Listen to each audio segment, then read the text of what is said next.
Hello అండి, అందరికీ నమస్కారం. నా పేరు doctor T Jayaprakash, consultant pulmonologist, Sri holistic hospital, Kadapa. ఈరోజు మనము వర్షాకాలంలో ఊపిరితిత్తులు తర్వాత ఇతర కోమార్బిడిటీస్ అంటే క్రానిక్ డిసీజెస్ ఉన్న వాళ్ళు ఏమి జాగ్రత్తలు తీసుకోవాలనేది ఒకసారి చెప్పుకుందామండి.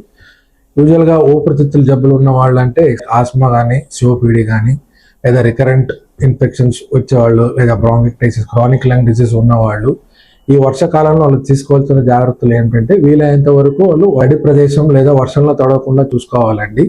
ఎస్పెషల్లీ ఆస్మా, సిఓపిడి పేషెంట్స్ ఏంటంటే వాళ్ళు వైద్యులు ప్రిస్క్రైబ్ చేసిన ఇన్హేలర్స్ కానీ లేదా డ్రై పౌడర్ ఇన్హేలర్స్, రోటా క్యాప్స్ కానీ వాళ్ళ వెంట క్యారీ చేయడం అనేది మంచిదండి. ఎందుకంటే సడన్గా వాతావరణ మార్పు వల్ల వాళ్ళలో ఉన్నట్టుండి ఆయాసం ఎక్కువ అవ్వచ్చు, లేదా వీజింగ్ ఎక్కువ అవ్వచ్చు, లేదా లక్షణాలు తగ్గించుకోవడానికి వాళ్ళు వైద్యులు చెప్పిన ఇన్హేలర్స్ అనేది రెగ్యులర్గా అనేది వాడుకోవాలి.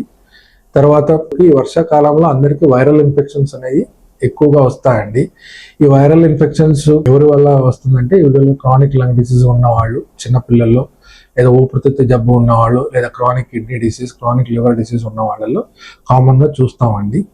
దీని నుంచి తప్పించుకోవడానికి వీలైనంత వరకు వైద్యులు చెప్పిన సలహా ప్రకారం మీరు వీలైనంత వరకు ఇన్ఫ్లుయెంజా వ్యాక్సిన్ అనేది తీసుకోవాలి. అలాగే మన bacterial infections, pneumococcal pneumonia control చేసుకోవడానికి న్యూమోకాక్సిల్ వ్యాక్సిన్ అనేది కంపల్సరీగా కోమార్బిడ్ కండిషన్స్ ఉన్న వాళ్ళు తీసుకోవడం అనేది ఉత్తమం అండి.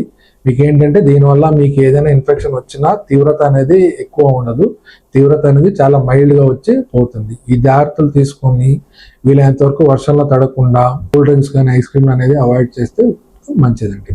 Thank you.